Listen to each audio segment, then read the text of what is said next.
برادر عزیز بزرگوار، یک روایت را برای شما مثال میارم. وقتی رب العالمین اراده میکرده است، قصد میکرده است که یک کدام من از شما را خلق کند، پروردگار از تمام اعضای پدر، از استخوانها، از استخوانها آب جمع میکرده است در ستون مهره پدر. از تمام اعضای مادر آب جمع میکرده است در سر سینه مادر. این آب و یک مدت معن میکرده است که این آب یعنی غفص میشده است. ما و شما آبی منی میگوییم. وقتی این آب به کمال رسید، خداوند در دو جانب شهوت غالب میگردانده است. زن و مرد به هم دیگر میرسند، هم خوابگی میکنند. این آب هر دوش میرود در رحم زن. وقتی یک جایه میشوند، خداوند دو ملائکه را امر میکرده است، دستور میداده است دوام 40 روز این دو آب با هم دیگر خلق میکردند، میکافتند. اگر شما اهمیت داده باشه، زنها وقتی حامله دار میشوند بی خود میشن، بعضی از اونها میپرتایند، بعضی از اونها دیوانوار میشوند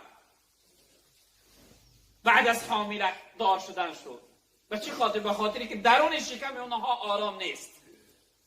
وقتی که این دو آب 40 روز کافته شد، این آب تبدیل به خون می شده است. 40 روز دیگر خداوند امر می کرده است این خون می گذاشتن، آرام می ایستاده است، لر می بسته است و یک گوش پاره می شده است. وقتی که گوش پاره شد، در دوام 40 روز دیگر خداوند صورت کشی می کرده است. 40 و 40 80 40 دیگر 120 روزش 4 ماه می شود برادران عزیز. بعد از آن در 4 ماهگی رب العالمین روح در جسم و بدن این یعنی کودک، یعنی این شخصیت می دمیده است.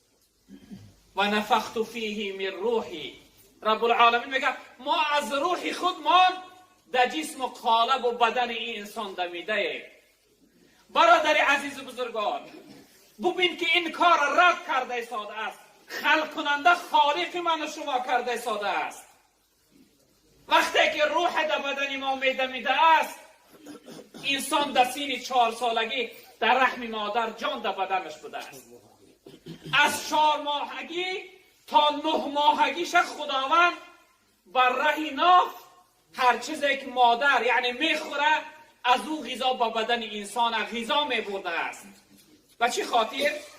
به خاطر که انسان به این نعمتهایی که بیرون میبره و استفاده میبره، یعنی که جسم و بدن او آموخته شوه، اینس بگیره، عادت داشته باشه که وقتی تولد شدی از این طعام ها، از این میوه ها خوردی، در بدن تو ضرر ندهند. دوام 5 ماه دیگر خداوند از این غذاها در بدن کودک چیکار میکرده است؟ غذا میبخشیده است، قوت میبخشیده است. در سین 9 ماهگی و 9 روزگیش بعد از آن خداوند امر میکرده است برای بیرون شدنش. پیش از این که این کودک بیرون کنه، رب العالمین در سینه مادر برای او رزق تیار میکرده است.